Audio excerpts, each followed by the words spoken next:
You know that feeling of truly belonging. Like you're connected to something bigger. Yeah, exactly. Like something bigger than ourselves. I Mm. feel like it's kind of like a basic human need, Yeah. you know? Yeah, like food or shelter. Totally.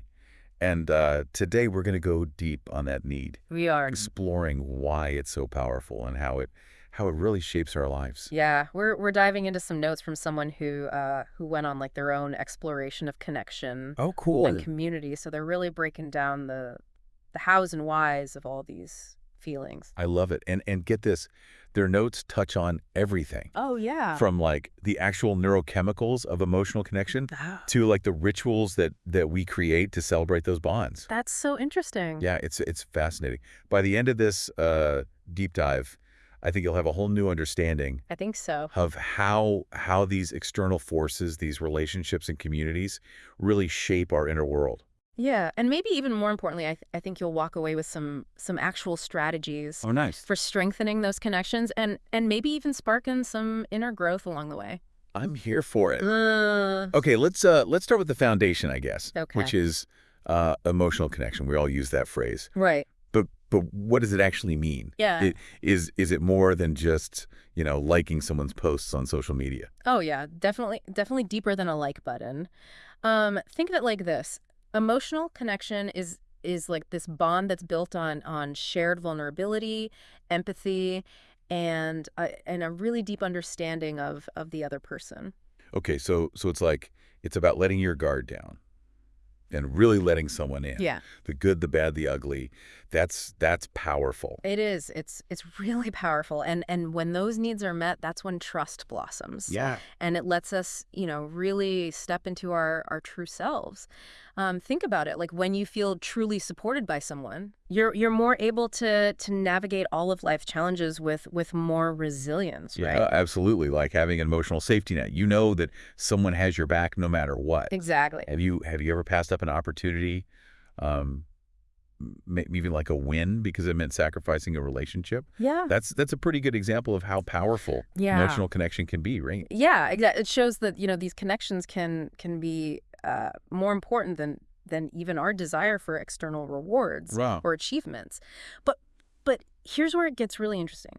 Can we cultivate that same feeling of support and acceptance, but within ourselves? Can we become our own source That's a good of question. validation and strength? It makes you think, like, are we so focused on seeking validation from others that we kind of neglect our own inner well-being? Yeah, for sure. But before we go down that rabbit hole, let's talk about validation itself. The notes mention this distinction between validation and self-worth. So what's the difference? So think of it this way. Validation is external. Okay. It's that pat on the back from your boss or the praise from your friends, the likes on your latest post. It feels good. It feels good, Yeah. but it's fleeting, right? Yeah. It all depends on those external factors. people. On other people, yeah. Okay. And so that's where self-worth comes in. Exactly. Self-worth is internal. Okay. It's that deep-rooted belief in your own value, Mhm. no matter what the external circumstances are or opinions are. It's about recognizing your strengths, accepting your flaws, and knowing that you are worthy just because you exist. So it's like validation is a sugar rush. Yes. And self-worth is like a nourishing meal. Yeah. One gives you a temporary high, the other sustains you for the long haul. Exactly. But here's the thing. In a world obsessed with achievements and accolades, Totally. it's so easy to get caught up in that external validation game. Right. How do we break free from that cycle and cultivate that true self-worth? That's the million-dollar question. I know. The notes highlight this interesting example. Okay. Think about the feeling of landing like a big promotion. It's exhilarating, right? Yeah. But then compare that to the quiet satisfaction that you might feel after like journaling about personal growth, Well- even if no one else knows about it. It's subtle, Mm-hmm. but it's really powerful. That's so true. It's like finding those small wins in everyday moments. Yeah. Those little victories that might go unnoticed by the outside world, but they speak volumes about our own inner growth. Yeah. Like we're Exactly. creating our own internal validation system. Exactly. Oh, Instead of waiting for someone to give us that gold star, yeah, we're giving ourselves permission to celebrate our own progress, no matter how small it may seem. I love that. And that leads us to this really fascinating idea from the notes. What if we intentionally design our own rituals to mark those personal milestones? Wait, like a personal award ceremony for crushing a goal or overcoming a challenge. That's the idea. I love it. Instead of relying on external symbols of achievement like diplomas or trophies, Right. we create our own meaningful ways to acknowledge those internal victories.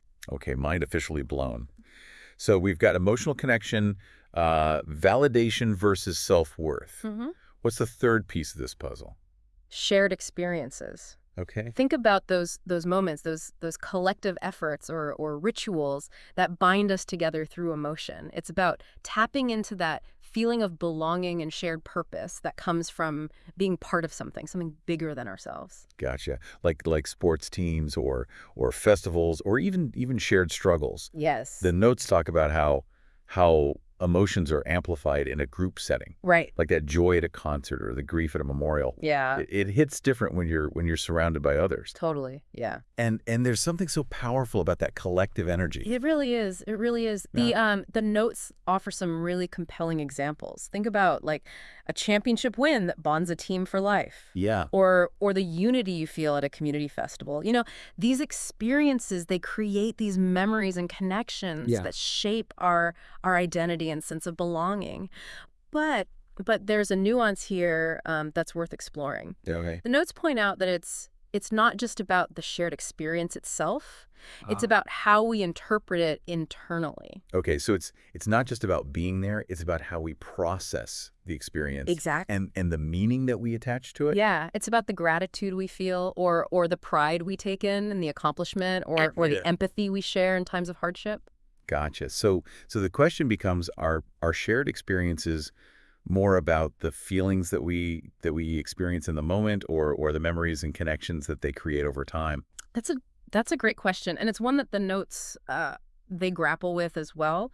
But there's another really wild idea Okay. that the author throws out there. What if we could recreate that feeling of shared experience, Okay. but internally, even in the absence of an external event? Hold on. Are we talking about like hacking our brains to feel connected? In a way, yes.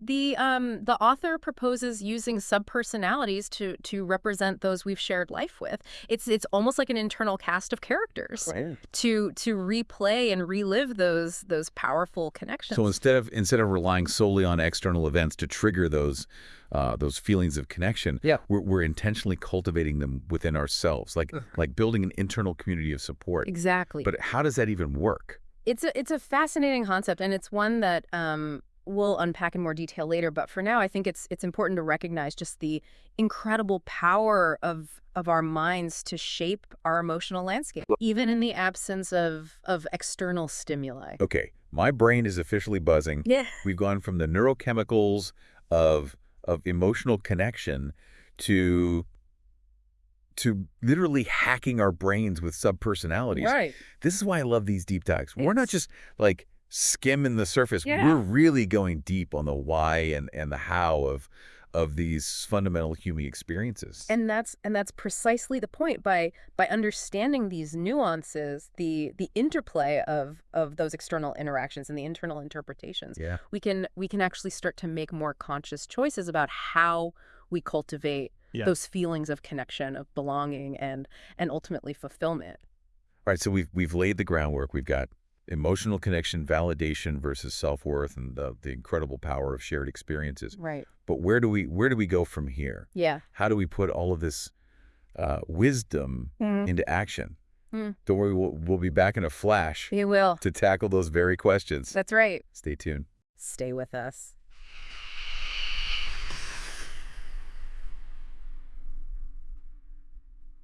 Welcome back. It's amazing how we've kind of journeyed from these basic like cravings for connection to the idea of literally shaping our inner world Right. Yes. to mirror those feelings. But that's what's so fascinating about this whole topic It's not just about seeking that external validation or like those big splashy moments of shared joy. Right. It's about understanding this interplay between our external connections and our internal landscape. Yeah, precisely. And that kind of brings us to a really crucial question. Okay. How do we nurture both those external connections and our internal resilience? Yeah. Because let's face it, expecting constant bliss from our relationships, we're relying solely on external validation. Yeah. That's not really a recipe for sustainable happiness. Okay, so what's the secret sauce? How do we strike that balance? Well, they don't really offer any quick fixes, Okay. but they do provide some valuable food for thought, I think. First and foremost, it's about checking our expectations at the door. Oh, right. Relationships and communities are messy. They're dynamic and they're made up of imperfect humans. Ain't that the truth? We all come with our own baggage, We do. quirks, Yes. bad days. Totally. Expecting constant sunshine and rainbows is just setting ourselves up for disappointment, isn't it? It is. It Right. is. So part of nurturing these connections is embracing that imperfection, Yeah. both in ourselves and in those that we connect with. It's about understanding that conflict or disagreements or even moments of distance. Yeah. They're all part of that natural ebb and flow of human relationships. So we're talking about practicing radical acceptance, not just of others, but of ourselves. Yes. That's a big one. It is. It is. And that leads us to that internal piece of the puzzle, the importance of cultivating emotional resilience, like that inner strength that allows us to weather those storms. Right. Without completely capsizing. Okay, but how do we build that inner fortress? Like sometimes just getting out of bed feels like an uphill battle.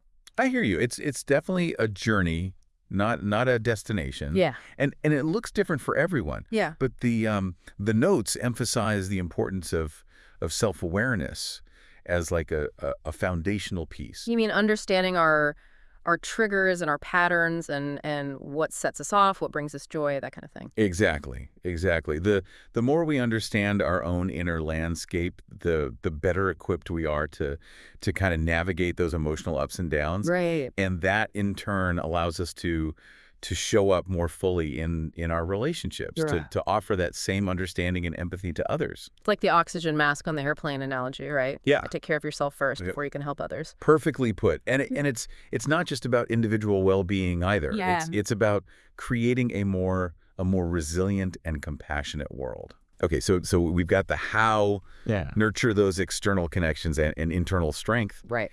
But there's one piece that's been nagging at me. Yeah. The source material emphasizes this human-centric nature of connection. Right. But what does that even mean in a world that's increasingly focused on individual achievement and let's face it, online interaction? That's the million-dollar question, isn't it? Yeah. It's almost a paradox. Yeah. We're more connected than ever through technology, yet studies show that loneliness and isolation are on the rise. It's like we're craving that deep human connection, but we're settling for these bite-sized digital interactions that leave us feeling kind of empty. Yeah, it's a real concern. And the notes don't offer a clear solution, Okay. but they challenge us to think about what it truly means to be human-centric Okay. in our relationships. So is it about quantity or quality?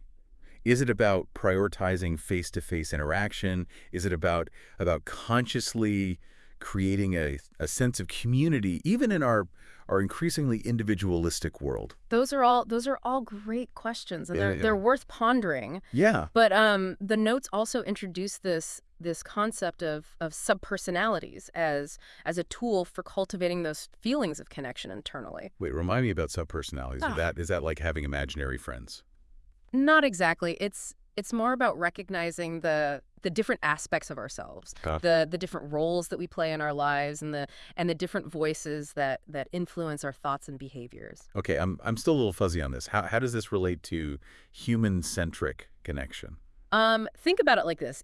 Each of our subpersonalities represents a different aspect of our lived experience. Some might be based on real people we've connected with. Others might be archetypes or symbolic representations of certain qualities. So it's like we're creating an internal community of support, Yeah. drawing on those different perspectives and experiences Right. to guide our own growth. Exactly. It's about recognizing the the richness and complexity within ourselves, Yeah. and using that awareness to cultivate a sense of connection and wholeness. Okay, that's starting to click. Yeah.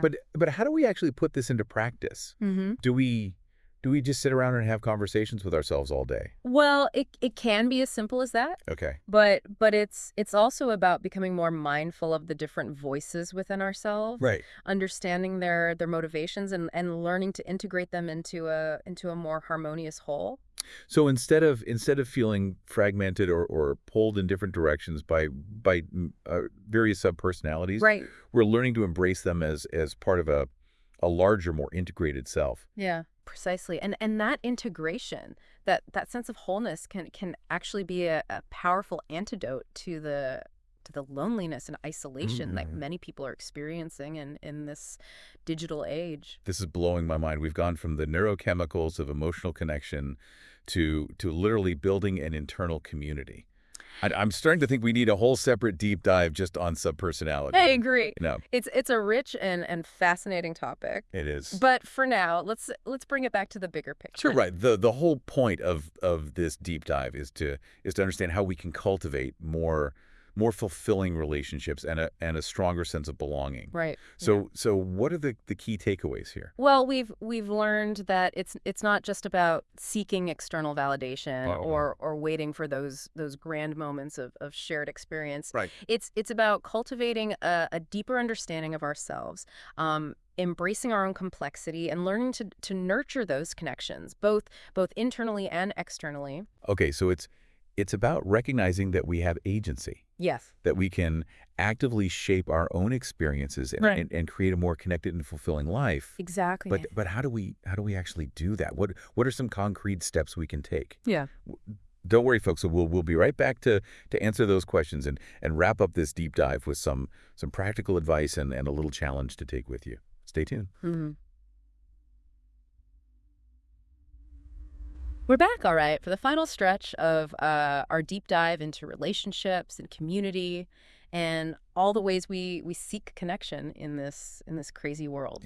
It's been a journey, hasn't it? We've Yeah. gone from those basic building blocks of emotional connection to exploring how we can like actually cultivate those feelings within ourselves, even hacking our brains a little along the way. And that's what I love about these deep dives. Yeah. We don't just scratch the surface. Cool. We really dig into the why and the how Right. and kind of challenge our assumptions and open up those new possibilities. I think so. And hopefully by now you're starting to see that creating a more connected and fulfilling life. Right. It isn't about some magic formula or grand gesture. It's about those small, consistent actions, those daily choices Yeah. that shape our experiences. So let's recap those key takeaways, those nuggets of wisdom we hope you'll carry with you long after this deep dive ends. We started by defining emotional connection, Right. that true sense of belonging that goes beyond surface level interactions. Yeah, it's about vulnerability, empathy, and feeling truly seen and accepted for who you are, imperfections and all. Totally. And we explored how that deep connection can override our desire for external rewards or achievements. We also dove into the difference between validation, Right. which is external and fleeting, and self-worth, which is internal and enduring. It's about recognizing that true fulfillment comes from within, Yeah, not from chasing those external markers of success. totally. And then we tackled the power of shared experiences, those collective moments that bind us together and create lasting memories. But we also challenged ourselves to think about whether we can cultivate those feelings internally, even in the absence of external events. Right, through the power of subpersonalities. Yeah. We can tap into the richness and diversity of our own inner landscape, creating an internal community of support and guidance. And throughout it all, we emphasize the importance of nurturing both those external connections and our internal resilience. Right. It's about finding that sweet spot, that balance between seeking validation from others and cultivating that unshakable sense of self-worth from within. Yeah, because let's be real, life throws curveballs. It does. Heartbreak happens. Yeah. Disappointments are inevitable. That's life. But if we've built that strong inner foundation, we're Correct. we're better equipped to weather those storms without completely falling apart. And that resilience, allows us to show up more fully in our relationships, to offer that same empathy and understanding to others, creating like a ripple effect Yeah. of compassion and connection. Exactly. Okay, so we've got the what and the why. Now for the big Yeah. question, how do we actually put all of this into practice? What are some tangible steps that we can take to cultivate deeper connections and a stronger sense of belonging, both internally and externally? Well, first and foremost, it's about being intentional. Oh, It's about making conscious choices that align with our values and support our well-being, and and that might look different for everyone. so there's no one size fits all No, solution. no, but there are some universal principles we can apply. Okay. For example, in terms of nurturing those external connections, Hmm. it's about prioritizing quality over quantity. It's about making time for those face-to-face interactions, those Mhm. heart-to-heart conversations that deepen our bonds. Put those phones away, folks. Absolutely, absolutely. And in terms of cultivating internal resilience, Mhm. it's about practicing self-care both physically and emotionally. It's Yeah. it's about nourishing our bodies with healthy food and movement, Right. and nurturing our minds with mindfulness or meditation or whatever practices help us connect with our inner wisdom. So it's about treating ourselves with the same kindness and compassion that we offer to others. Exactly, exactly. And remember, self-care isn't selfish. Right. It's an act of radical self-love that allows us to show up more fully in the world. I love that. Right? So to wrap up this deep dive, Yeah. I want to leave you with a challenge. Yeah. Take a moment to reflect on your own relationships and communities. Where are you seeking validation? Yeah. Where are you finding true connection? Hmm. And most importantly, how can you nurture both your external bonds and your inner strength? It's not about having all the answers. It's about asking the right questions. It's about being curious, about embracing the messy, beautiful complexity of being human. So go forth, connect, explore, and remember, you are worthy, you are loved, and you have the power to create a more connected and compassionate world.